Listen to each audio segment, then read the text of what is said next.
discutais avec un pote qui était à Dubaï. Lui me racontait qu'en fait, quand il est parti à Dubaï, les offres étaient cool en termes de salaire, en termes d'avantages, etc. Il me disait par contre, c'est des technos, tu vois, qu'on avait en France il y a des années, quoi, qui sont moins présentes sur le devant de la scène.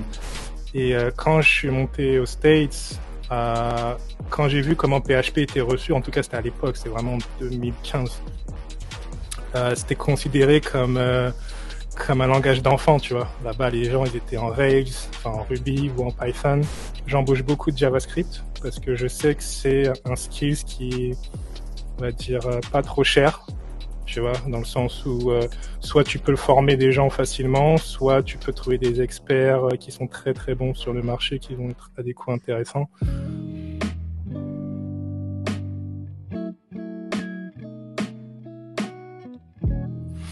Bah écoute, aujourd'hui j'ai envie de te parler d'un truc.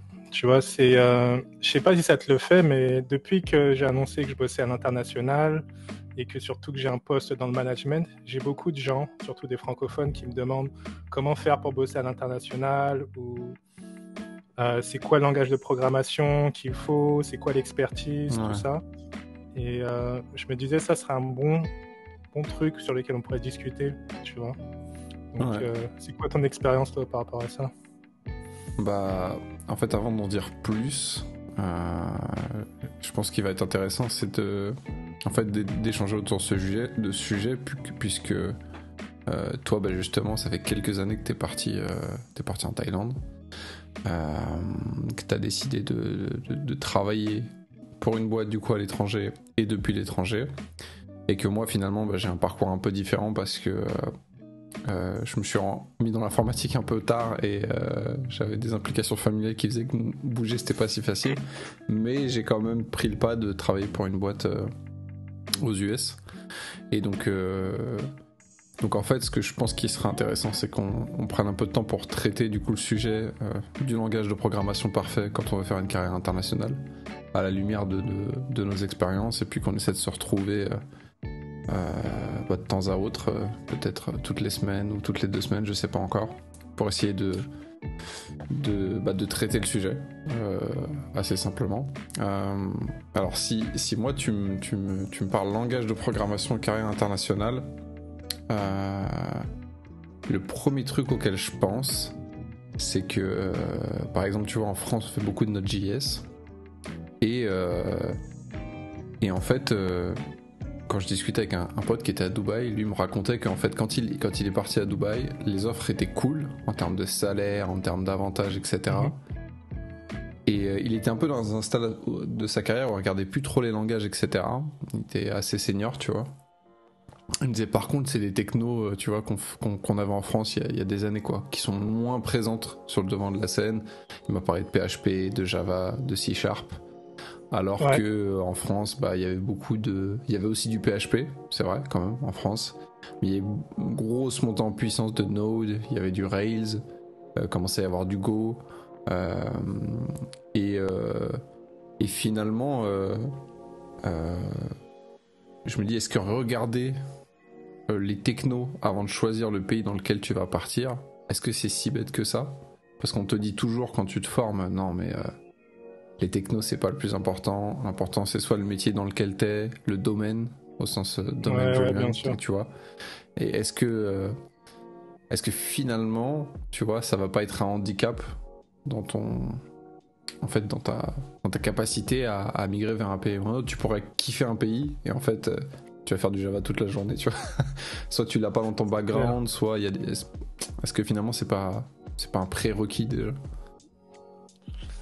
Ah, c'est une bonne question, parce qu'en fait, il y a aussi le côté évolution, tu vois, ça veut dire, comme tu dis, aujourd'hui, tu es dans un langage, et t'es peut-être attiré par quelque chose de différent, du Go ou autre, exact. Et si tu vas dans un pays où il n'y a pas de demande, bah, ça devient vite compliqué d'aller vers des postes différents. Mais moi, en tout cas, pour mon expérience personnelle, j'ai fait beaucoup de PHP quand j'étais en France, donc j'ai eu peut-être 5-6 ans dans les côtes de PHP. Et quand je suis monté aux States, quand j'ai vu comment PHP était reçu, en tout cas c'était à l'époque, c'est vraiment 2015, c'était considéré comme un langage d'enfant, tu vois. Là-bas, les gens, ils étaient en Rails, enfin en Ruby ou en Python. Vraiment très très très très poussé dans ces deux-là. C'était ce qui montait beaucoup et ce qui monte toujours. Après, t'as tout ce qu'il y avait aussi autour, donc tout ce qui est Java, .NET, tout ça, donc c'est traditionnel quoi. Mais les jeunes là-bas qui poussaient, c'était vraiment sur ça. Il y avait pas encore beaucoup de Node. C'était beaucoup des technologies JavaScript pour le front-end. Tu vois, je sais pas si tu te rappelles de tous ces anciens trucs, genre Ouais, exactement. Backbone. CoffeeScript. Exactement. Il y en avait un autre encore. Ember, non? Ember.js. Exactement, donc tout ça, donc à mon avis qui sortait aussi des States, mais bref. Donc moi j'ai vu ça et c'est aussi ce qui m'a poussé à monter vers du Node.js, vraiment aussi, parce que c'était le middle ground, tu vois, le JavaScript là-bas. Ça veut dire si t'étais pas Python, t'étais pas Ruby, aller vers du JavaScript, c'est ce qui était. C'était une bonne. Ok. Ouais, exactement. Et, après, si on parle du JavaScript en général, hein, donc ce qui est le plus populaire aujourd'hui, moi, si je peux donner mon avis en tant que manager, aujourd'hui, j'embauche beaucoup de JavaScript parce que je sais que c'est un skill qui, on va dire, pas trop cher, tu vois, dans le sens où soit tu peux le former des gens facilement, soit tu peux trouver des experts qui sont très très bons sur le marché, qui vont être à des coûts intéressants. Donc il y a ce côté-là et puis le côté pareil offre qui est beaucoup plus conséquent qu'un mec qui sait faire du .NET par exemple ou du Java. Yes. Ça devient beaucoup plus difficile à trouver. Donc il y a ce côté-là. Ouais, après je sais pas si toi dans ta boîte c'est beaucoup de JavaScript ou pas. Ouais, c'est grosse partie de JS. Moi mon poste c'est C++ en majorité et Objective-C à l'heure d'aujourd'hui. Mais en vrai, C++ on va dire surtout. Parce que je suis dans la partie bas niveau, si tu veux, la partie Desktop Foundation, qui va provider à toutes les équipes tech desktop de quoi travailler sur des applis desktop. Mais en vrai, le gros du staff de chez Postman, c'est JSTS, quoi. Mais à balle. À balle. Et c'est un des avantages de bosser peut-être aussi en remote, c'est qu'en fait, cette question du langage se pose plus. Parce qu'en fait, tu exposes à l'international tes compétences en disant je suis prêt, je sais faire ça. Et c'est les boîtes qui vont être intéressées qui vont venir vers toi. Comme pour moi, le coup de Postman, c'est pas vraiment moi qui suis parti les chercher, c'est eux qui m'ont trouvé via mon GitHub, via une contribution sur Babel, parce qu'ils ont sûrement des scripts qui regardent ce genre de trucs, tu vois. Et du coup, c'est les boîtes qui vont chercher aussi pour ton expertise. Donc, ouais. Ça répond finalement, mon expérience répond un peu à la question en disant tu peux ne pas regarder et faire aussi une carrière internationale. C'est juste que peut-être tu seras moins sur le choix du pays parce que peut-être qu'ils vont te chercher. Alors après, si t'as peut-être des diplômes d'informatique ou ce genre de trucs, c'est peut-être moins un problème parce qu'ils vont se baser sur ça en se disant il a 10 ans d'expérience dans un langage, mais il a aussi computer science, fundamentals, donc ok, c'est bon, ouais. On va le prendre parce qu'on sait que lui il va se débrouiller. Quand t'es autodidacte, c'est vrai que c'est plus compliqué peut-être à défendre, je sais pas. D'ailleurs, ça c'est un autre point qu'on pourra peut-être aborder plus tard, mais c'est, je sais pas en tout cas pour toi si ça te l'a fait, mais c'est la perspective de la compétition à l'international, tu vois. Le fait que tu deviens un Frenchie qui doit exposer ses skills en face de mecs qui sont aux States, qui sont en Inde, enfin tu vois, il y a du lourd. Ouais. Et comment tu te démarques dans tout ça. Mais je pense que ça méritera son propre. Ouais, clairement, c'est un sujet. Mais tu vois, finalement, parce que là, tu parles du coup de la concurrence, et ça me fait penser tout de suite à la communication, en fait. Oui. Le fait de partir à l'international, l'important, c'est que tu te connectes avec tout le monde, tu vois. Et le truc, moi, personnellement, qui m'a aidé le plus, et ce serait probablement ma réponse à la question, si je devais répondre à la question que le podcast suggère, c'est l'anglais en fait. Parce que pour moi, et on verra que pour les langages de programmation, in fine ça peut aider, et je détaillerai peut-être après pourquoi, mais dans cette compétition et ce truc, la communication c'est genre la skill de ouf en fait. Et si t'es dans un environnement où tu sais bien communiquer finalement, tu vas être capable de trouver les stakeholders, les senior développeurs, les staff engineers qui vont t'aider justement à rentrer dans la boîte. Si t'es un mauvais communicant mais que t'es juste un bon tech, c'est peut-être beaucoup plus difficile et je le vois, qu'il y a une concurrence sur le taf fourni, ça c'est indéniable. Mais il y a une concurrence aussi à la communication finalement. Et ceux qui bossent bien, mais qui savent pas vraiment mettre en avant ce qu'ils font, qui vont pas chercher les bonnes métriques, qui savent pas faire les bonnes slides, et ben c'est pas ceux qu'on retient le plus quoi. Et ça c'est la violence, elle est là en fait. Quand tu viens de ton petit milieu français, tu vois, où on prend 5 jours pour faire des schémas sur des tableaux, où c'est très cool, etc. et que tu te retrouves dans un truc où il faut réfléchir, shipper en même temps, communiquer, et que tout le monde le fait à 200 à l'heure, et que toi t'as l'impression de bien faire ton boulot et de voir des mecs à côté pas forcément bien le faire mais arriver, c'est ça le plus dur, tu vois.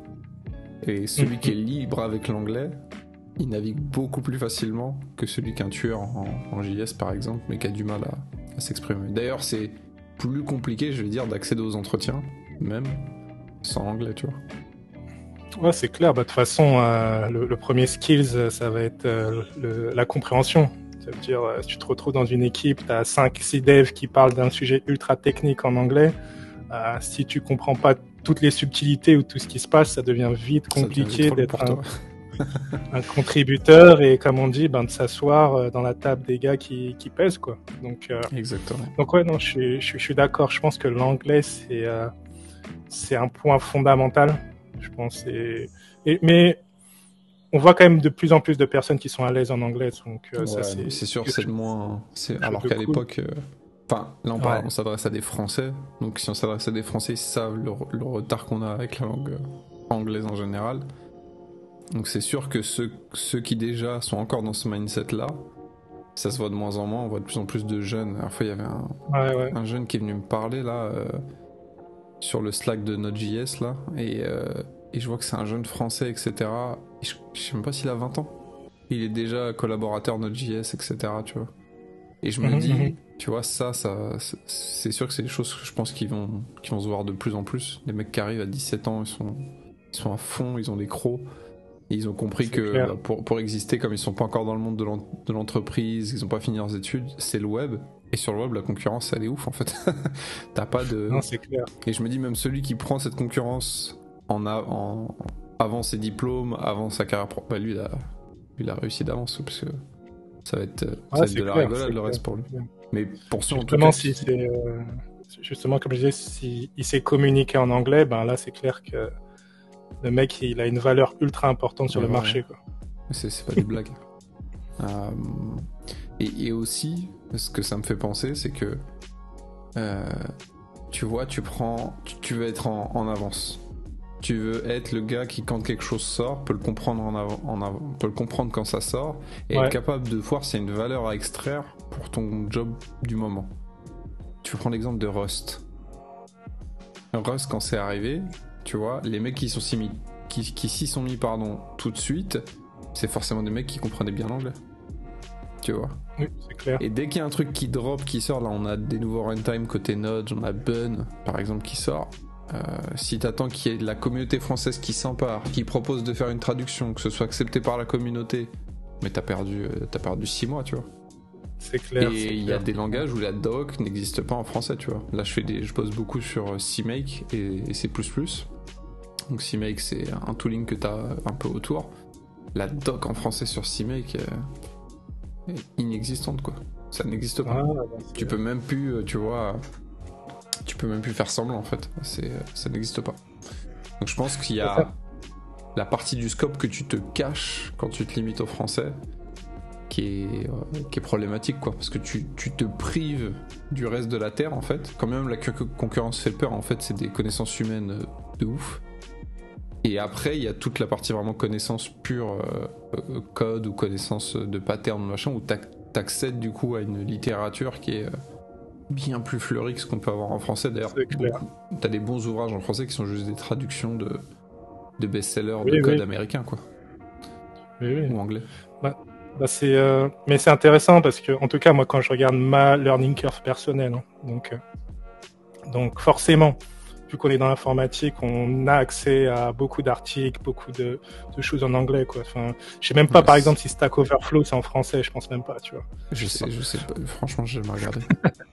Mais bref, donc déjà on a accès à beaucoup d'anglais, donc on le lit beaucoup. Donc il faut se dire qu'en tant qu'ingénieur, c'est sûr que on peut dire, on n'a pas de barrière à ce niveau-là. Mais je pense que la vraie barrière, ça devient après derrière la vraie communication. Donc vraiment le parler, l'écouter, être à l'aise, ça je pense que ça devient le vrai challenge. Mais je pense que sur tout ce qui est lecture, écriture, ça va, on peut se démerder. En fait, ouais. Mais après, si tu veux vraiment aller sur un job à l'international, c'est clair qu'il faut vraiment pratiquer sur ces deux aspects-là, quoi. Avant de peut-être d'évoquer qu'est-ce qu'on peut mettre en place justement pour tout ce qui est parlotte et communication orale, moi j'ai déjà été avec des gens qui étaient bloqués par l'étape que tu mentionnes. Cette étape, c'est la lecture. Il y a des profils qui sont bloqués par ça en fait. C'est une réalité, tu vois, qui sont effrayés. Je dis bloqués, c'est effrayés par l'idée de... Et qui vont être plein de gros Google Trad dans tous les sens sans même pas essayer, même pas faire l'effort de lire. Ça j'ai déjà vu sur des gens que j'ai pu mentorer entre guillemets. Ok. Moi c'est vrai que ce que je peux te dire, c'est que effectivement, quand si t'es tout nouveau dans l'informatique, il n'y a pas de problème à aller chercher un tuto en français pour pour défricher le terrain, on va dire, tu vois, pour avoir 2-3 repères. C'est ta langue maternelle, c'est la langue que tu parles tous les jours, vas-y.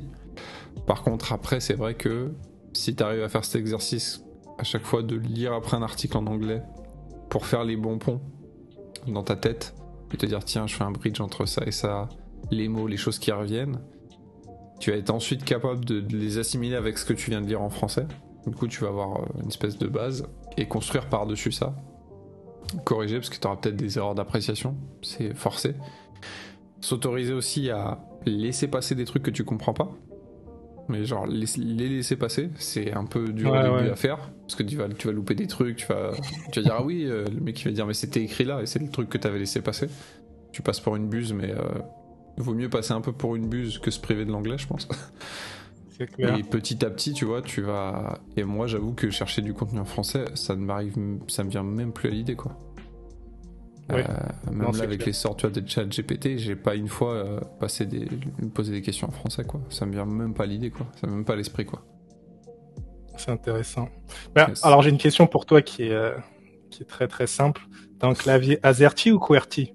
Moi, je suis AZERTY pour l'instant, mais je vais switcher. C'est prévu.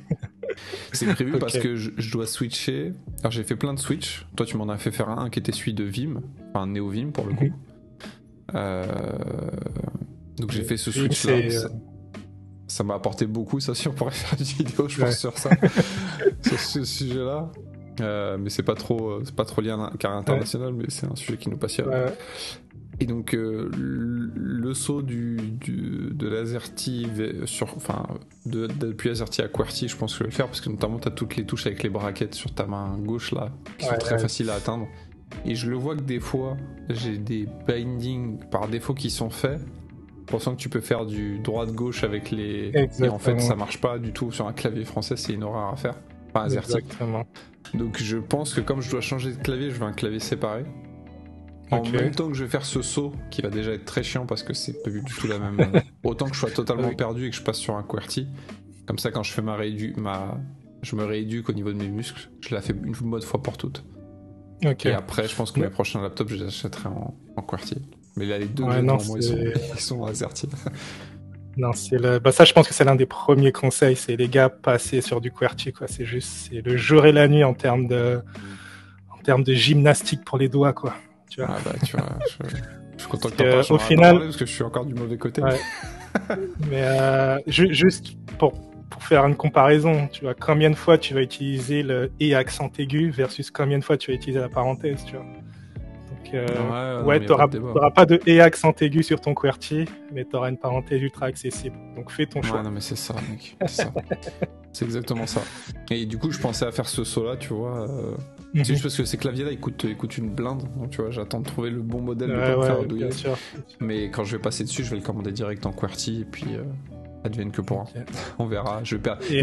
Et c'est comme NeoVim au début pour le conseil. Quand je suis passé sur Vim de VS Code à Vim avec tous les bindings et tout, ça met un peu de temps en fait à s'habituer. Ou juste, j'étais resté dans VS Code mais j'avais mis les bindings de NeoVim juste pour m'habituer. Et la productivité au début elle fait ça et d'un coup tu vois que tu commences à aller un peu plus vite et tu commences à être libre. Faut payer le prix au début mais après. Juste une question. Ouais, j'ai une question. Ok, Je vas-y. pense qu'elle sera aussi importante. C'est, on parle de communication et tout, mais toi, t'as mis combien de temps? C'est quoi, ça a été quoi donc les étapes pour que tu deviennes fluent, J'allais te poser cette courant, question en fait. C'est la question que j'allais te poser. Mais je pour vais parler de parler. mon expérience, ouais. C'est En comment on dit fait, encore en français? moi, C'est quand tu dis être fluent, c'est quoi la traduction parfaite? parler Parler anglais couramment. couramment. Parler Ouais. anglais couramment. Tu vois, il parle tellement Exact. anglais tout le temps qu'il se rappelle plus des mots en français celui-là. Tu vois, moi, j'étais vraiment le produit de l'école française en termes d'anglais. Donc une grosse quiche, tu vois. Et en fait, c'est compliqué parce qu'à un moment donné, après mon bac, je me suis retrouvé dans une école pour faire de l'ingénierie audio, pour être ingé son, tu vois.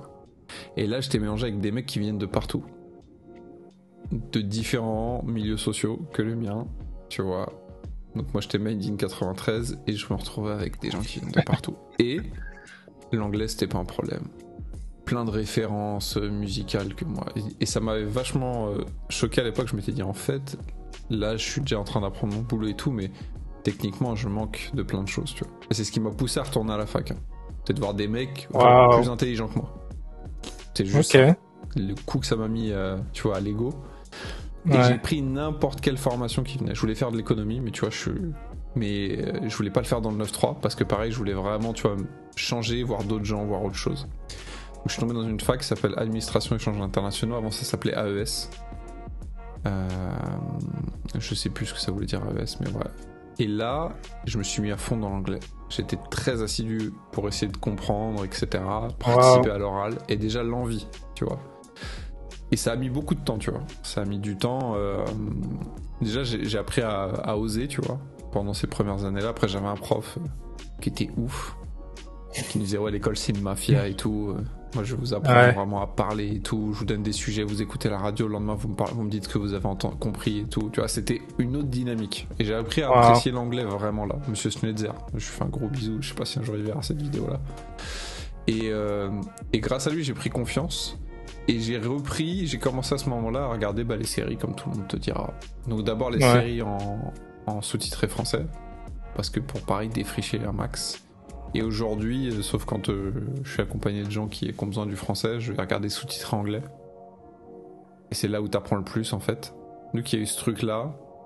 Ouais. Et après, au fur et à mesure que tu bosses, moi je suis tombé dans le dev et là j'ai commencé à essayer de lire un peu en anglais, de plus en plus en anglais, et c'est venu comme ça en fait. Donc quand je suis arrivé dans le dev, j'avais encore pas mal de boulets au pied, mais j'avais pas peur à l'oral, je pouvais parler à l'oral, comprendre, me faire comprendre.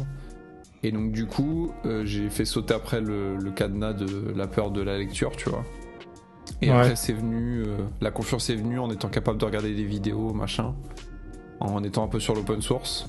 Ça, voilà, open source, pareil. Si t'as envie d'être bon en anglais et apprendre à communiquer, et que tu sais communiquer sur un projet open source où t'as des mecs qui t'insultent dans les issues, crois-moi que t'arriveras à communiquer en entreprise, au minimum à l'écrit, mais même à décrypter la situation qui est en train de se passer pour dire, tiens, le message que je dois donner, c'est celui-là. Et ça marche aussi à l'oral, sauf que la feedback loop est beaucoup plus courte parce qu'il faut que tu t'exprimes tout de suite, alors qu'à l'écrit, t'as un peu le temps. Mais la mécanique qui est derrière, c'est la même en fait. C'est qu'est-ce qu'on est en train de me dire et qu'est-ce qu'il faut que je dise en fait finalement. Et voilà, et à force d'écouter des tutos, de prendre que des cours en anglais, d'écouter des mecs jactés en anglais, des lives sur Twitch, etc. Et c'est venu de mieux en mieux quoi. Mais je me souviens pas qu'il y ait un truc où c'est fait ça. Je me souviens que ça m'arrive encore fréquemment de me prendre des grosses starts en me disant j'ai pas compris ce qu'il a dit, il a utilisé trop de mots bizarres ou machin. Et voilà, je me dis juste que c'est pas fini, qu'il faut continuer. C'est clair. Mais il n'y a pas de déclic, tu vois. Finalement, le plus gros déclic de ce que je viens de te raconter, c'est quand je décide de retourner à la fac en me disant tiens, je sais pas assez faire de trucs. Faut que j'apprenne d'autres choses. Je suis trop ignorant. Je savais pas de quoi, mais voilà quoi. Je savais qu'il fallait que je me bouge quoi. Non, c'est intéressant. Donc c'est que t'as quand même pris t'as quand même fait le choix de prendre le parcours assez scolaire, comme on va dire. Donc alors, vraiment le prof qui te dit c'est ça que tu dois faire, faut y aller. Et après continuer. Voilà, lui, les profs à la fac ils sont cool en général, tu vois. Et à part une prof d'anglais qui était relou, j'ai eu, sinon c'était vraiment tous très cool. Et quand t'essayais de faire des trucs et d'être un peu justement, tu vois, hors piste, ça leur plaisait beaucoup. Ce qui était moins le cas quand t'étais au collège ou t'as pas ce rapport-là en fait avec les profs. Et du coup, moi, qui écoutais du rap carré, etc., je faisais cet effort-là d'aller vers les choses de plus en plus, de plus en plus, de plus en plus. Et aussi, j'avais des potes à l'époque qui parlaient bien anglais, tu vois. Ok. Mathieu et Ben Samir, deux potes à moi, ils parlaient très bien anglais, ils parlaient souvent anglais entre eux, et quand moi j'essayais de me mettre dans la discussion, je racontais vite des bêtises ou je savais pas quoi dire. Et ça aussi, je me rappelle, ça m'avait marqué, tu vois. Dire, ah ouais, je suis retourné à la fac et tout, mais ils se débrouillent beaucoup mieux que moi, tu vois. Et donc... En fait, c'est intéressant ce que tu dis, parce que ce que j'en retiens surtout, c'est que, tu vois, il y a un côté où, en France, en tout cas, même moi, comment j'ai appris l'anglais, hein, c'est on va à l'école, on doit faire ça. 9h, 5h, t'as un cours d'anglais, tu dois avoir une bonne note. Enfin, tu vois pas vraiment le bénéfice, tu vois. Mais toi, donc, vu que t'es rentré dans un contexte où t'as vu directement le bénéfice, tu t'es dit, ah ok, maintenant, quand j'ai un cours d'anglais, je vais vraiment écouter, je vais vraiment y aller. Parce qu'en fait, c'est ce que l'éducation française essaye de faire, quoi. Mais ils y arrivent pas. Ils n'arrivent pas à nous intéresser. C'est sûr. Et c'est pour ça que, ça rentre et ça ressort, quoi. Exactement. Tu repratiques pas derrière, surtout, tu vois. C'est mort. Exactement. C'est une donnée qui est morte. Tu l'as jusqu'au contrôle. On va te demander de recracher ton truc, mais après, c'est fini. Tandis que si, tu vois, t'es balancé dans un contexte où ça devient intéressant, tu vois, ingénierie audio, il y a des trucs à lire en anglais, des mecs qui font des interventions en anglais. Toi, tu vois, tu captes pas. Tu te dis, ah ouais, je suis en train de louper cette connaissance-là, je suis en train de louper ça. Ouais. Juste parce que je pensais que c'était ridicule ou que j'ai pas eu le bon prof ou tu vois. Ouais. Donc ouais. Et toi, du coup, c'était quoi ton l'anglais? Comment ça arrive? Toi aussi, t'es français, donc je sais que t'as eu un moment où t'as dû avoir un niveau qui était proche du sol. Ouais, c'est clair. Non, moi, c'est vraiment pur autodidacte, en mode freestyle, tu vois. Donc, je veux dire, il y a beaucoup de paliers. Donc, il y a eu le palier pour forcément des séries, tu vois, où tu dis, bon, allez, je vais faire un effort, on va écouter la VO, et tu vois, on va faire le mec qui va enlever les sous-titres, tu comprends rien. Donc, il y a eu ce palier-là qui était assez chaud. Il y a eu un autre truc qui a beaucoup, beaucoup aidé, et ça, je vais donner un shout-out à mon pote Ayam, qui s'est marié avec une Irlandaise, qui forcément ne parlait pas français. Donc, j'ai beaucoup baragouiné avec elle, pour pas, tu sais, t'as des moments ultra gênants, tu vois, silence et tout. Tu sais pas quoi dire. C'est pas quoi dire, donc tu vois, tu baragouines, tu vas, et je pense que c'est ce point-là qui est le plus important, c'est qu'au bout d'un moment, tu parles comme un enfant de 3 ans, tu vois. Et les enfants de 3 ans, ils s'en branlent en vérité, ils parlent. Même qu'ils se fassent comprendre ou pas, ils parlent. Tu vois ce que je veux dire? Et je pense que c'est ça, en fait. Et à partir du moment où tu dépasses ce palier-là qui est, bon, j'ai pas tout compris, mais on y va, tu vois, on parle et on continue. On fait comme si on a compris, on passe un beau moment, tu vois. C'est de la communication au final, tu vois. Les mots, c'est quelque chose, mais ce qui se passe dans le moment, c'est aussi important, tu vois. Et je pense que ça a été ça le vrai déclic. Ça a été, bon, faut pas avoir peur de la langue. Tu parles comme une brêle, voilà. Mais au moins, les gens, ils sont pas peur de parler avec toi, tu vois. Ouais. Et après, le deuxième point, ça a été vraiment quand j'étais aux États-Unis. Donc, pour le coup, à New York. Ça, c'était vraiment cool parce que là-bas, ils sont vraiment très, très, très ouverts, tu vois. Donc, t'as vraiment des quartiers, même ils parlent même pas anglais, tu vois. Donc, les mecs que tu viennes, que t'as un accent, qui comprennent rien à ce que tu dis, ils vont pas être, tu vois, ils vont pas être, réfractaires à ça, tu vois. Donc, ça a été un côté cool, tu vois, où les mecs, ils s'intéressent vraiment à toi, même si t'es pas, voilà, tu parles pas très bien anglais, tu viens d'où, tu fais quoi, ouais, comment, enfin, tu vois. Tu crées des liens, tu crées des discussions. Et ça a été vraiment le vrai déclic, là où j'ai vraiment commencé à pratiquer énormément.